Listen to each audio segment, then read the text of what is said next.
How family worship has changed our life. There are 6 ways, at least. First, we should do a definition, talking about a practice that the Puritans made popular among themselves in the 1600s and 1700s in particular. If you have some conception of family devotions, I think family worship is the OG of family devotions. Some of the distinguishing features would be that family worship is understood to be God ordained, so it's not thought of as optional, which family devotions typically would be. Family worship understands the family, the household, to be a unit before God and to be brought before God by the head of that household for real worship, for the offering of prayers and praise to receive the word of Christ in the home as a family. So there's a weightiness to that, a regularity, potentially a thoroughness to what can be done in family worship. Singing of psalms, the learning of doctrine, through catechism, just old things, really old, good things. So when I say family worship, I'm thinking of the daily coming before the Lord for teaching, for prayer and praise as a family. And all this as a household belonging to God and offering up to God these moments of worship, of family worship. It has changed our lives in at least 6 ways. Number 1, family worship has concretized my role in the family. So placing spiritual food before my family daily, encouraging them, correcting them, teaching them daily. I think even if you believe that Christian fathers have a unique responsibility to do this, without the opportunity, without the consistent opportunity to do it, it can become a little theoretical and never fully practices. Or they can become practices, but when it's convenient. But family worship has put me in this position of moving toward my family in spiritual direction, teaching, encouragement, every day. I would say it's the most purposeful work I've done yet as a father. No competition. It's also changed the way the children see me in the family.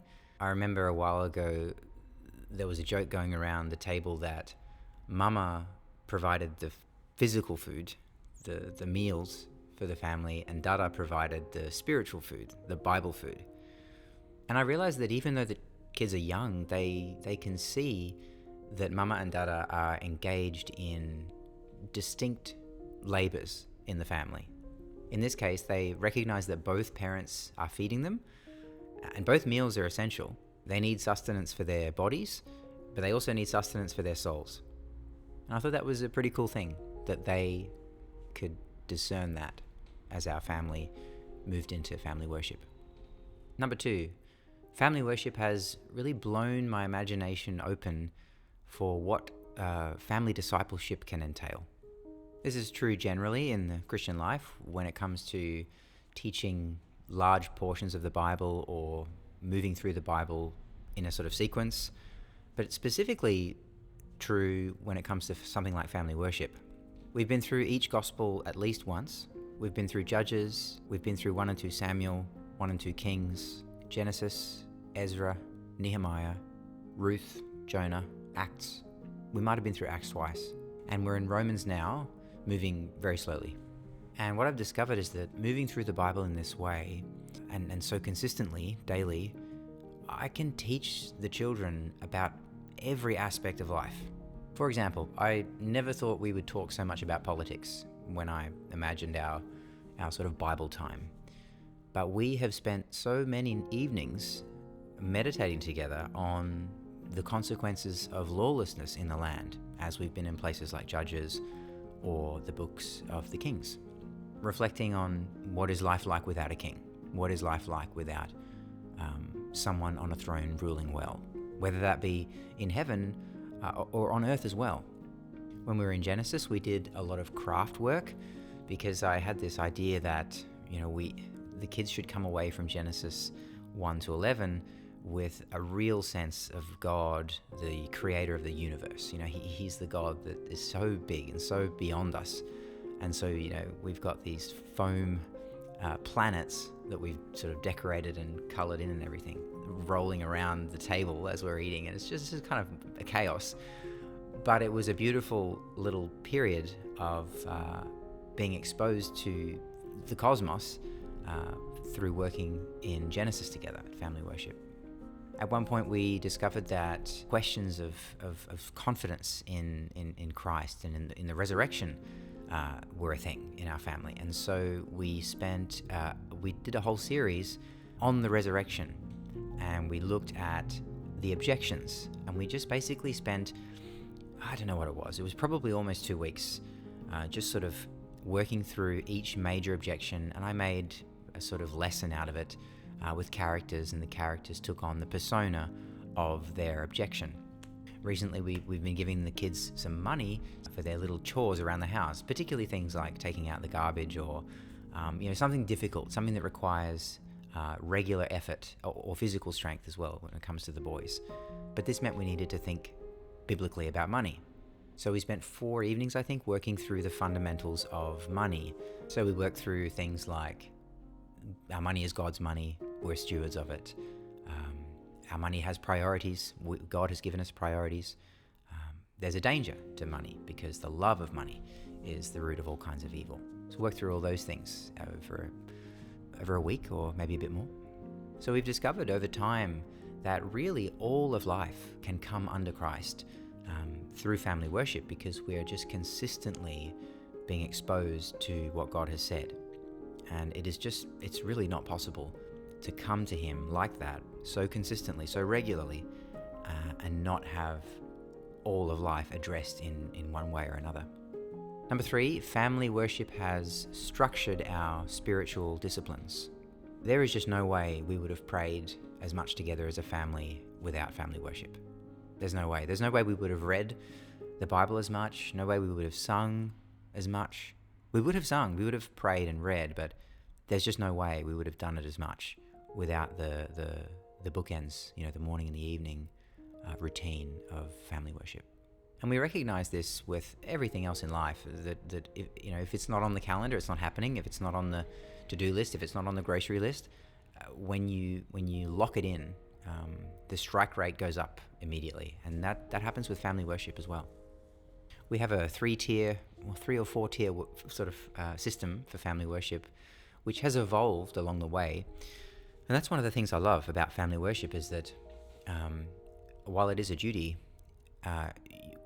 the way that we go about it, that can be discovered and shaped according to our family's needs, according to the season of life that we're in. You can add good ideas as they come to you. You can cut things that don't work when you realize they don't work. Tier 1 is the main meeting. This would be the evening family worship, so dinner time. We do our family worship over our meals just because it just seemed natural. This is the time when we had congregated together, and I think that when we started, one of the children was quite young, and so when they were in the high chair, I just realized they were contained.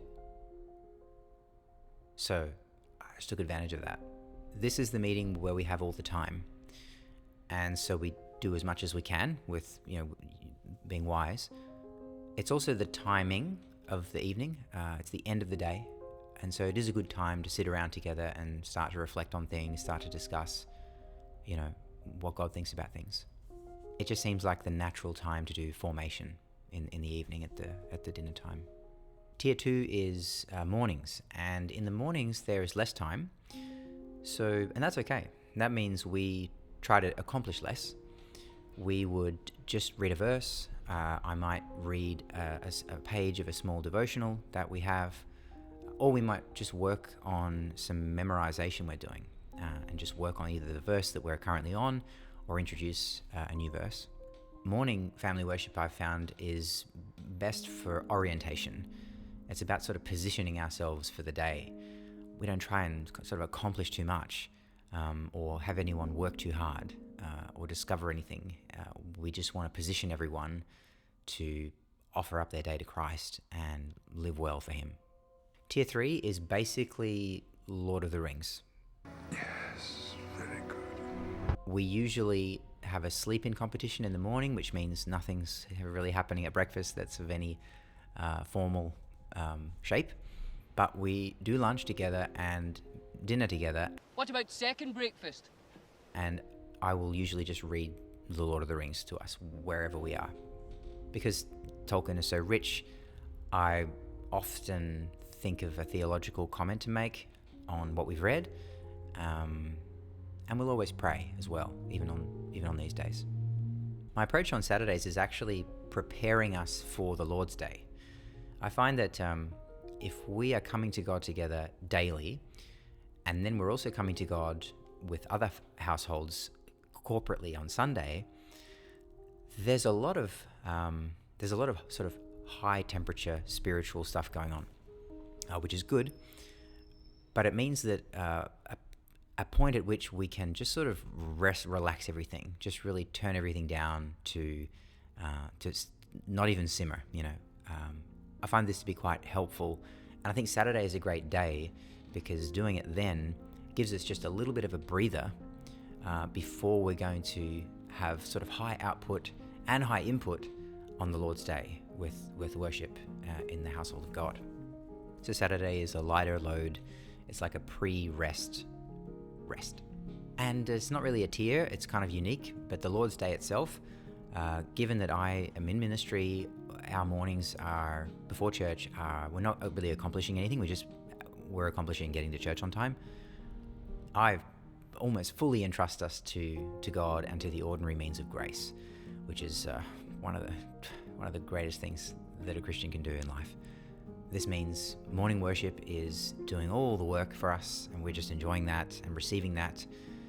And then the evenings, if we have the opportunity, I will usually have us share what we've written down or what we've heard and enjoyed from the sermon. So we're actually utilizing Sunday worship at family worship in the evening as well. Now I say all that to show that the structured nature of family worship and the consistency of it can work and can be done without burning out if you incorporate a little bit of variation, if you have some rhythm and some arc to what you're doing. That's ours. But family, this is the beautiful thing, is that families are completely able to tailor family worship to themselves. Number 4, family worship has deepened our worship on the Lord's Day. I wasn't expecting this, and I suspect there are more reasons for it than I'm currently aware of. One is probably that we are practicing. So all week, we're actually practicing. We're receiving a word from God daily. We are offering up prayer and praise daily.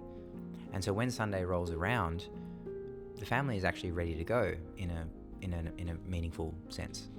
Participating in the service is much easier for us because we've been practicing all week. The children sitting and listening to a sermon is quite achievable because they've been listening to me all week, twice a day. But I think more than that, our Lord's Day worship is deeper because we have ordered our daily life to worship in general. And I don't mean just teaching the kids that you can worship anywhere. I don't mean that, although there's something true in that. I mean actual sacred practices of worship. It's because our family has been praying all week that we're able to pray well together in worship on Sunday. Because we've been saying and hearing the shorter catechism throughout the week, the doctrine declaration that we say together as a church on a particular Sunday hits deeper. All this means, since we've had family worship in place, Sunday worship doesn't just pop up for us. It's actually the culmination of what we've been doing from Monday to Saturday, or a filling up of energy and of sustenance if you're thinking about Sunday beginning the week and moving us on into a new week. On the Lord's Day, we do with the household of God what we've been doing each day in our own little home with our own little household. Number 5, family worship has increased our love of singing. This is another one I wasn't expecting because we were already a pretty musical family. I'm a musician and a singer from my previous life, and so we would sing songs. I would get the guitar out at times, but after bringing in family worship and the structure of it, the regularity of it, we would then sing certain songs every day, and sometimes twice a day. And I could see certain songs resonating with certain kids.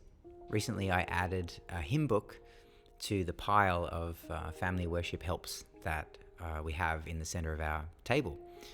And it was very interesting to see that just the placement of this book engaged the kids. They wanted to look up the songs that they knew, and they wanted to find the songs that they'd been recently introduced to. And so here we all are now, kind of crowded around this hymn book, trying to read the words and follow along with what's going on. And this has just engaged us in a deeper way in singing. We started singing "Come Thou Almighty King" recently, and we didn't know that, so we had to read it in the hymnal, and then we're challenging each other to remember each verse, so that it was sort of growing in memorizing it throughout the week. And so the hymn book is sort of functioning in this interesting way of being a prompt for us to learn these new songs, to sing them, and also a challenge that can we sing it without looking at the lyrics. So now we sing more regularly. We also just sing more songs. The opportunity to put a song or two at the end of a family worship in the morning and in the evening has just meant we're exposed to more songs, more singing. And I really see a deeper attachment to songs among all of us. Sixthly and lastly, family worship has kept us close to God. Many mornings and evenings, I do not want to pray. I do not want to read for the family. I'm exhausted, or more often than not, a conflict is broken out either during the day, or a conflict is breaking out around the table, and I just want to avoid the situation, just want to get away from it, or solve it superficially. Neither of these actually come to God. They go somewhere else for the solution. But family worship has kept us close to God precisely in these moments, because the commitment is there. I know the duty is there, the responsibility is there to come before God with my family, precisely when we need Him like this, precisely when we are not doing well, when repentance is needed, when faith is lacking in us. I simply would not bring my family before God as regularly without the responsibility and duty to do so. That has come through family worship. If it was just on our feelings, on our situation, on our circumstances, we would not be as near to God, not in the ups and downs of family life, not nearly as near to Him consistently as we have been. I can think of times when I've been very dark in my mind and in my feelings. It is so clear to me that I do not want to do my duty. But that is the beauty of duty. It's established by someone else. It does not depend upon my feelings.